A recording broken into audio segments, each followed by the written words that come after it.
Good evening, and welcome to another one of my episodes of A Verse a Day Keeps Islam Away. Today I would like to talk about something called abrogation and nasakh. Abrogation is a fascinating process that Muslim scholars have come up with in order to prevent themselves or prevent the Quran from contradicting itself. Abrogation, which sort of takes over a previous verse if one contradicts the other. It's al-nasikh wal-mansukh, the verse which abrogates and the verse which has been abrogated. It's sort of like saying, hey, if a newer verse comes after an older verse that contradicts it, then we can do away with the older verse as the newer verse is the better and improved one. Let's take a little look at this and see. I would actually like to speak about abrogation directly from Al-Quran. Okay? First thing I'd like to go to is Surah Al-Baqarah, Al-Quran, Surah number 2, verse number 106. Whatever communications we abrogate or cause to be forgotten, we bring one that is better or like it. Do you not know that Allah has power over all things? So in this verse it's very clear that every now and then Allah might decide, hey, you know what I told Muhammad is not really what I really intended to tell him, or I changed my mind, or you know what, I got a better one for you, get better verse, better surah. So it's okay. He will abrogate the previous one and give you a better one.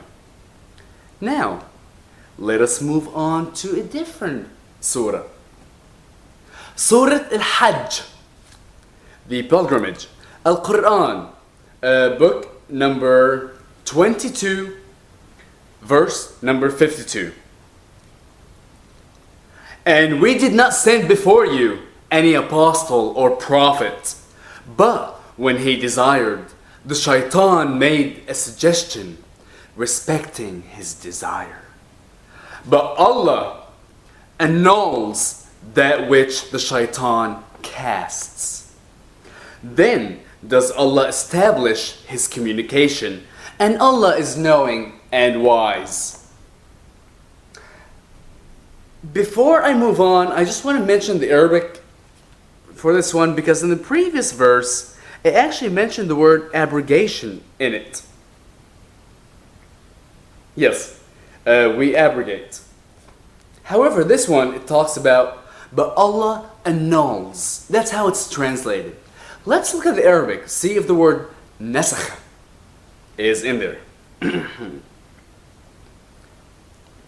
وَمَا أَرْسَلْنَا مِنْ قَبْلِكَ مِنْ رَسُولٍ وَلَا نَبِيٍّ إلا إذا تمنى الشيطان في أمنيته فينسخ الله ما يلقي الشيطان ثم يحكم الله آيته والله عليم حكيم. It actually uses the word abrogation in Arabic. So it's actually saying that God will realize that a previous verse has actually been given by the shaitan, by the devil, and then he'll say, oh my God, or oh my me. This verse has been given by the devil, therefore I must give a different verse. So tell me, Muhammad, how do we know which verses were given to you by the shaitan, which verses were given to you by Allah? If every now and then Allah realizes 50, 60 chapters later that, hey, one of these verses slipped by from a shaitan, he's going to abrogate it and clean it up. Does that not sound a little preposterous to you?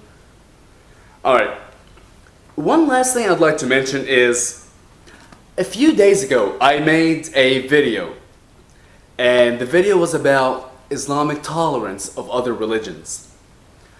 I mentioned in it Surah number 109, Surah Al-Kafirun, in which it was mentioned that to you be my religion, to me be my religion, and I'm not going to go through the whole thing again, you can look at it. But essentially it's a laissez-faire type of attitude. You do whatever you want and I will do whatever I want. And this one is one of the very last surah Surah number 109 in the Quran. Therefore, obviously, it abrogates everything before it. Everything that says about اقتل الكفار, kill the non-believers, fight, do not take Christians or Jews as friends, hate the Jews, kill the Christians. It abrogates every single one into a loving, final verse of peace. I learned something new today. The chronological order of all these books in the Quran are actually not the order in which Allah revealed the Quran to Muhammad. I really have no clue as to why the order was changed, but it has been changed. And all Islamic scholars agree upon a real order in which every surah was revealed to Muhammad through the angel Gabriel, whether he was a fly or whatever form he took. Now, this surah number 109, one of the very last one that abrogates all the previous bad surah, all the previous wars and fighting and hating. It was not number 109.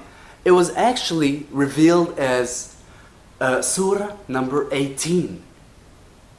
Okay, bear with me for 1 second. Now, let's look at one of the most violent and cruel surah, like Surah Al-Anfal or Al-Baqarah. Those were in the 80s and beyond. Actually, Al-Baqarah was surah number 87. So, don't think right now that just because a verse appears later in the Quran physically, chronologically, the way you see it, is what abrogates. It's what yansakh ma qablahu, abrogates what came before it. You actually need to look at what Allah had revealed to Muhammad. That's all I have for today. You have a wonderful evening, and I look forward to seeing you later. Bye.